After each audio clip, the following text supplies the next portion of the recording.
Destination is on your right.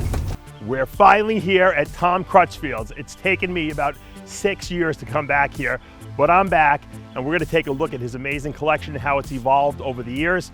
I'm so excited. Tom's a good friend of mine. You know, we talk a lot, we text a lot, but I just haven't had a chance to drive down here. And today just happened to be the day. I got Tyler, my video guy, here, and we're gonna go inside.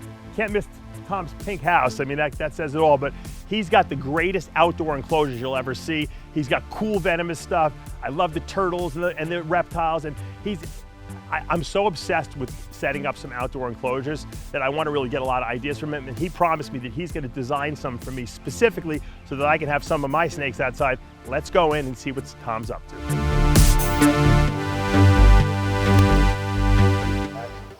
All right, we finally arrived here at Tom Crutchfield's, and Tom's got one of the biggest dinosaurs I've ever seen right here. RHINO iguana. Now you bred this guy, Tom, right? I did. I was the first thing that Roscoe ever saw, and he, of course, loves us here, and he loves all humans. And he wanders wild here, right? In your little gated area here. He lives in He's this not even in a yard. cage. He doesn't have a cage.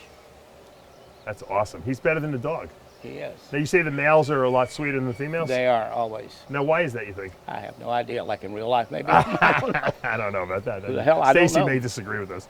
Well, actually, she's going to say the same thing, sadly, but you got to. They are. Now, is this full size? This is a big one, but they get bigger than this a little bit, but this is a pretty big one. Is there sexual dimorphism? There is. The male has a bigger head. It's a little bit bigger animal. This animal probably weighs 35 pounds or 40 pounds. Oh, so Tom, you just had shoulder surgery. We got to get this guy off you. Go ahead. Just pick him up underneath him and just put him on your shoulder. Let's see this boy. Oh, yeah, right there. Oh, look at that guy. See, he loves you too. He's all happy. And he'll just rest on you. You don't have to fight him. Or you're not making him. You couldn't make him stay. You realize if he didn't want to be there. Oh, he would probably rip me apart. He'd tear your ass up and he'd be gone, man. Now, how do these guys, like, what's the... Put him down. He wants to get down. Put him down. Bend down. You can't make him stay.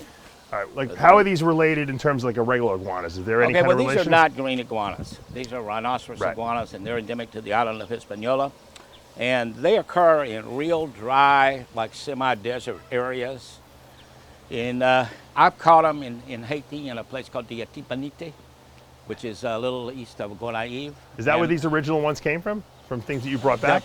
Great grandparents from years ago. Wow.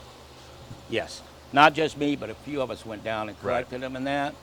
And we didn't catch many Sakura back in those days because we saw them in the Bahamas and stuff, but we didn't take them in the 60s and 70s when they were in the lost because we didn't know how many there were and we were scared. Oh, I see. But there were a lot of them. We knew it.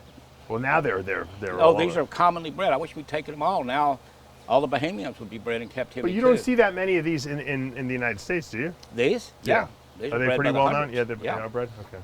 Yeah. I produce 30 or 40 here a year. I was going to say, how many eggs do these things lay typically? A big one might lay 25 eggs. All right, so that's pretty 15 to 25 eggs. And they're just vegetarians, essentially?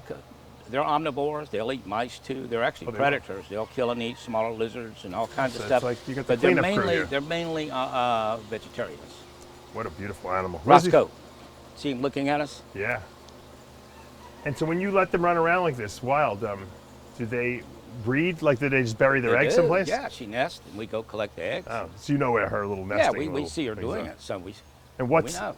Which one's this one over here? Is this That's one? Rita. That's a female. Oh, now the females are not as nice. Well, she won't bite you though. Go ahead and touch her, and she'll twitch. She's not nice like Fred. You couldn't pick her up, for instance. Well, this is Rita. She's acting better though. Yeah, she was just That's actually a plus right there. Usually she doesn't even let you do that much with most people. Sweet, huh? Yeah, you can see the heads are much smaller on the females. Much smaller. It's a little tiny head. And that's Rita. And the snouts their noses are shorter. Yeah, look at that. What a beautiful animal. She's so pretty. Gorgeous.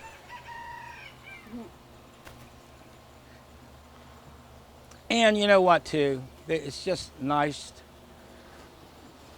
them having this big place to live. Oh, this is great. In a cage, this is awesome the way you have this little. And they don't dig or anything like that to try to get out? They could, but they won't. Oh, they don't even want to leave is what you're saying. No. Well, I always knew that they would do this because or thought they would before I tried it because number one in the wild, they're territorial. Their territories are not that huge. I mean, I've observed wild ones, done a lot of research on them over the years. He's coming over to see Rita right now. He's got sex on his mind right now. Watch him. Watch him start to strut now. I already know he's going to do it. Oh, really? How he's acting. Watch. He's fixing to open his mouth. He's almost walking like a Komodo dragon, this He's thing. walking like a guy might walk into Yeah, a bar. he's strutting. Like a bodybuilder on stage. He's strutting coming like out. John Travolta, like Strutting in, that shit, in man. Saturday Night Fever. Yeah, watch this. Watch him here. Oh, it is, okay. It's the end of mating season, but he's still feeling it. Oh, look, he's the bread. And Oh, they Fig love Newtons, bread. They love Fig Fig Newtons, who would have known? God, yeah. I found that out by default from a goat because I have goats over there. Oh, you do? And people said, oh, the goats love Fig Newtons, so I got some. And when I was feeding the goats and they were over here, some of the cyclura, I was giving it to them and they loved it. Who doesn't like Fig Newtons? Come on. That's It's, true. But of all universal. pet reptiles, Right. rock iguanas make the best pets of any of them. Yeah, I can see. This is a great Watch- outdoor watch- animal. Watch this guy.